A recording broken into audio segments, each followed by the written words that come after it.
Hello दोस्तों, स्वागत है आप लोग का अपने YouTube channel RD study centre में। दोस्त आज की इस वीडियो में आपका भाई बताने वाला है अंतर लिखने के लिए, वो भी क्लास 10th में। ये वेरी वेरी इंपॉर्टेंट हम टॉपिक लिख रहे हैं। इस वीडियो में खाली मैं अंतर के बारे में आप लोगों को चर्चा कराऊंगा।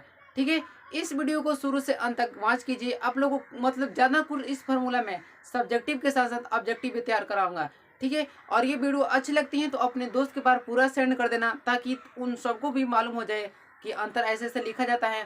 ताकि दोस्त, मैंने बोला था मोटिवेशन वीडियो में कि ज्ञान ही एक ऐसा चीज़ है जो बांटने से बढ़ता है। दुनिया में ऐसा कोई भी चीज़ नहीं है जो बांटने से बढ़ता है। ठीक है, तो अच्छा से आप लोग को नोट्स बना लीजिएगा, मतलब अंतर को रिवाइज कर लीजिएगा। अब तो ज़्यादा समय नहीं बचा है जो क्लास 10th में हो। ये हमने अंतर लिखा है केमिस्ट्री एंड बायो दोनों को मिलकर है। ठीक है, आशा करता हूँ कि आप लोग को वीडियो पसंद आएगा। ठीक है, तो चलिए हम लोग पहला हम लोग क्वेश्चन है हमारा कि अम्ल तथा क्षार में अंतर लिखना है। किसमें? अम्ल तथा क्षार में हम लोग को अंतर बताना है कि आखिर अंतर कैसे लिखा जाता है। ठीक है, और सब्जेक्टिव के साथ साथ ऑब्जेक्टिव भी बताऊंगा कैसे कैसे पूछता है कि बिहार बोर्ड। देखिए, हमने लिखा है अम्ल तथा क्षार में अंतर लिखे। ये क्वेश्चन हम लोग को और दिया रहेगा एग्जाम में।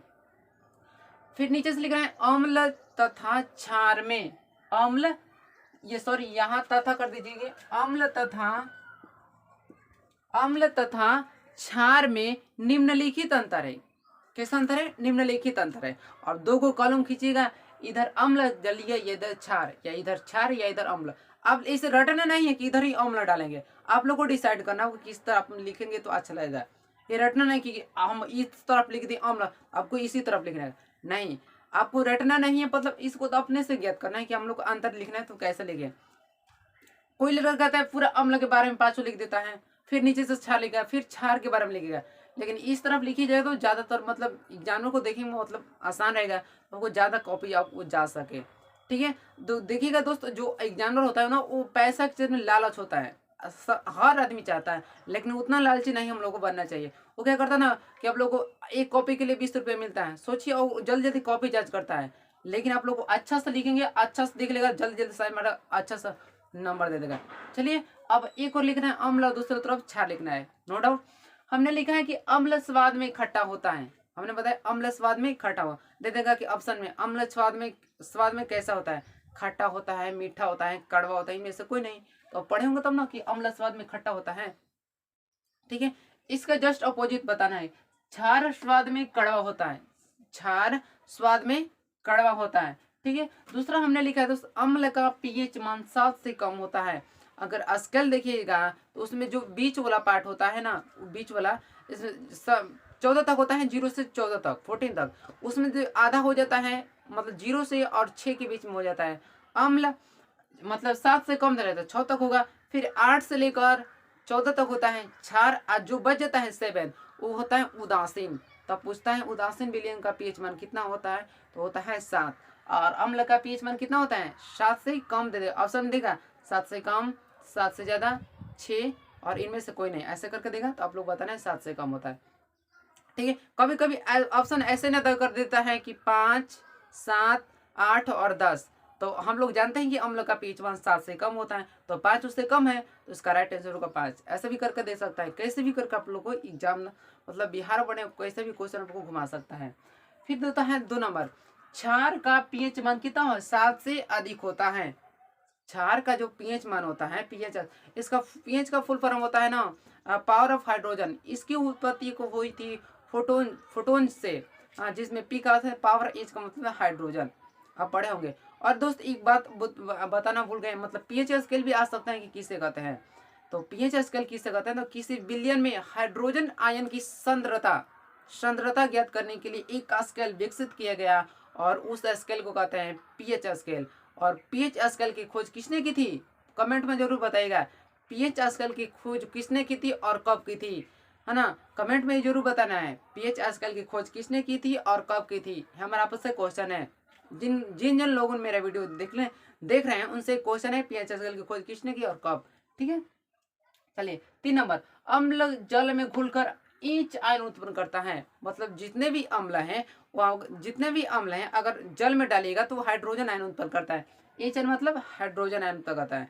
दे देगा कि ऑब्जेक्टिव में, और तो इन साल क्या किया, ऑब्जेक्टिव के क्वेश्चन को दोगुना कर दिया है। ऑब्जेक्टिव में भी देख सकते हैं, अम्ल जल में घुलकर कौन सा आयन देता है? H plus OH minus ion और कुछ दे देगा 2 गो और दे देगा इनमें से कोई नहीं। तो आप लोग को याद होगा तब ना कि अम्ल जल में चयन उत्पन्न करता है।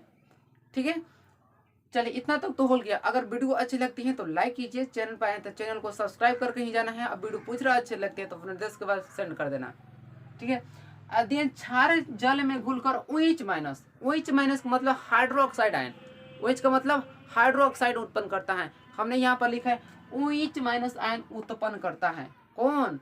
क्षार। अच्छा, क्षार ऐसा है जो OH माइनस आयन उत्पन्न करता है। नहीं, फिर हमने लिखा है 4 नंबर में, 4 नंबर में हमने कहा ये वेरी वेरी इंपॉर्टेंट है। इसमें तो मतलब इससे तो ऑब्जेक्टिव हर साल पूछता है। अम्ल नीले लिटमस पत्र को लाल करता है। मतलब अम्ल है जो नीला है लिटमस पत्र, अगर नीला लिटमस पत्र है उस पर अम्ल डालेगा तो क्या हो जाएगा? लाल कर देता है। और जस्ट इसका अपोजिट होता है क्षार। क्षार होता है लाल लिटमस पत्र को कैसे करता है? नीला कर देता है ना। और एक बात मैंने तो एक अंतर लिखना भूल गया कि जितने भी अम्ल हैं, जितने भी आप पढ़े होंगे मेटल और नॉन मेटल में, उसमें मतलब धातु और अधातु में पढ़े होंगे कि जितने भी अम्ल हैं वो धातु से अभिक्रिया करके कौन सा गैस उत्पन्न करता है, ये भी बताना है। जितने भी अम्ल हैं वो धातु से अभिक्रिया कर कौन सा गैस उत्पन्न करते हैं, मतलब मुक्त करते हैं। ये भी क्वेश्चन आप लोग को बताना है, कमेंट बॉक्स में जरूर बताइएगा। ठीक है, तो इतना तक तो क्लियर होगा। आप लोग को ऐसे एग्जाम में लिखना है, अम्ल और क्षार में अंतर आएगा तो, और नहीं तो यहाँ पर आंसर भी है। अब हमने लिखा है, इधर लिखा है डीएनए तथा आरएनए में अंतर लिखना है। किसमें? डीएनए तथा आरएनए में अंतर भी दे सकता है आप लोग को एग्जाम में, क्योंकि अब तो क्वेश्चन इन साल का क्या था, 30 में 15 को लिखना था और 100 में से 50 को कलर करना था। वाह। डीएनए तथा आरएनए में निम्नलिखित अंतर है, हमने तो लिख दिया। अब फिर क्या हमने क्या किया, 2 को कॉलम बनाए हैं, नो डाउट 2 कॉलम में हमने बना दिया। दूसरा में बताएं दोस्त, एक और तरफ लिखा है हमने डीएनए और एक तरफ हमने लिखा है आरएनए। और एक बार लिख लीजिए कि डीएनए तथा आरएनए में निम्नलिखित अंतर है। हो गया। ये है दोस्त, डीएनए एक रूप में होता है ना। डीएनए कैसा होता है? एक रूपी होता है, वो डीएनए एक रूपी होता है। लेकिन जो आरएनए होता है वो 3 प्रकार का होता है। कैसा? 3। हमने लिखा है mRNA, ध्यान से लिखिए, एम छोटा एम फिर आरएनए। दूसरा होता है दोस्त tRNA और स्मॉल tRNA। तीसरा होता है दोस्त कैपिटल मतलब स्मॉल आर, उसके बाद कैपिटल आरएनए होता है। ये 1 रुपया होता है, ये 3 रुपया होता है, ऐसे भी रुक सकते हैं ना। ये 1 रूप में होता है, वो 3 रुपये होता है। दूसरा हमने लिखा है यह आनुवांशिक गुणों का, जो डीएनए होता है, डीएनए ये आनुवांशिक गुणों का क्या होता है? गुणों के वंशगत होने को नियंत्रित करता है। जितने भी डीएनए ये वंशाणुक मतलब आनुवांशिक वंशगत होने का ये करता है, ये नियंत्रित करता है। और आरएनए करता है, ये प्रोटीन संश्लेषण का काम करता है। आरएनए दे देगा कि आप सबको ऑप्शन में दे देगा कि प्रोटीन संश्लेषण के निर्माण में कौन सा उत्तरदायी होता है, मतलब कौन सबसे ज्यादा महत्वपूर्ण है। तो टिक किस पर करना है? आरएनए पर करना है। देखिए यह प्रोटीन या कोशिका में प्रोटीन बनने का सहायक होता है। ठीक है, और एक बात पूछ देगा कि डीएनए तथा, और एक बात अंतर दिया है तो अंतर भी लिख सकता है। तीसरा बात क्या लिखिएगा? अंतर में लिखिएगा कि डीएनए का फुल फॉर्म होता है डीऑक्सी न्यूक्लिक एसिड। और जिन्होंने डीएनए की खोज की थी, ये दोस्त पाया जाता है हम लोग का माइट्रोकांड्रिया, जिसे ऊर्जा का शक्ति गृह कहा जाता है। आप पढ़े होंगे बायो के चैप्टर में क्लास 9th में, है ना। डीएनए जिसको माइट्रोकांड्रिया शक्ति गृह कहा जाता है, इसका खोज किया था वाटसन एवं क्रिक ने। हम भी वो 9th क्लास का, ये हमें याद है कि वाटसन एवं क्रिक ने किया था। ठीक है, डीएनए का खोज।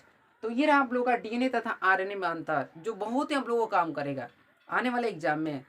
और अब अगले में दोस्त दिया है, अगले हमने लिखा है समजात अंग और समरूप। क्या जी? समजात और समरूप अंग के बारे में, जिसमें समजात और समरूप अंग के बारे में हम लोग को अंतर लिखना है। हमने लिखा है समजात अंग और समरूप है दोस्त, ये समरूप अंग में अंतर लिखना है हम लोगों को कि अंतर भाई कैसा लिखा जाता है। देखिए ना, नाम से पकड़िए, समजात, सम जैसे होता है सम संख्या और विषम संख्या। सम मतलब जो 2 से डिवाइड हो जाए, एक तथा विषम जो 2 से डिवाइड ना, मतलब सम माने इक्वल बराबर होता है ना। तो और समरूप मतलब जो इससे अलग हो, समरूप मतलब इससे अलग हो, उसे कहते हैं समरूप। और जो समान हो उसे कहते हैं समजात।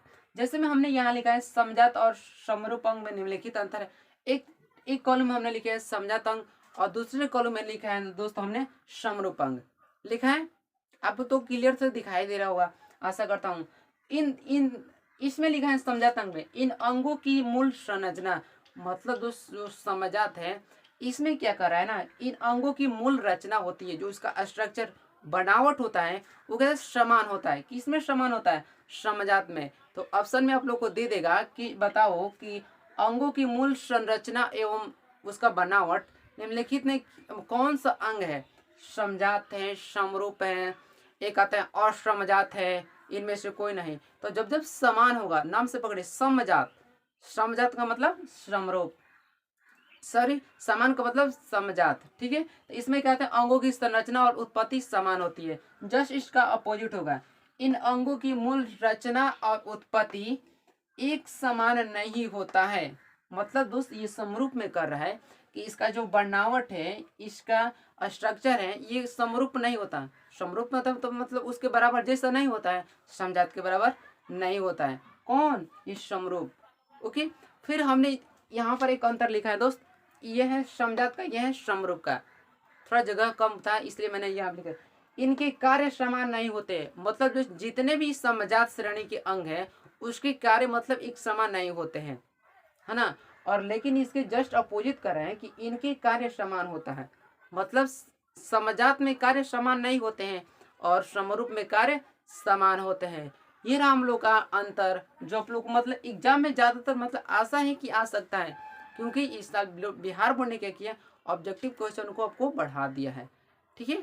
तो आशा करता हूँ अगर आप लोग को मतलब मैं बार बार बोलता हूँ ऐसा, मुझे कमेंट करते रहिए। और एक बात बोलता हूँ, अगर मतलब कुछ भी प्रॉब्लम हो रहा है तो हम लोग से बताइए, ताकि हम लोग उसका सोल्यूशन कर सके, ठीक है। तो अब हम मिलेंगे नेक्स्ट वीडियो में। और एक वीडियो अच्छी लगती है तो पूरे अपने दोस्त के पास सेंड कर देना, और ये वीडियो अच्छी लगती है तो इसको लाइक कीजिए, और आप चैनल पर आए हैं तो चैनल को भी सब्सक्राइब कर लीजिए, और वीडियो अच्छी लगती है तो इसको पूरे सेंड कर देना अपने दोस्त के पास, ठीक है।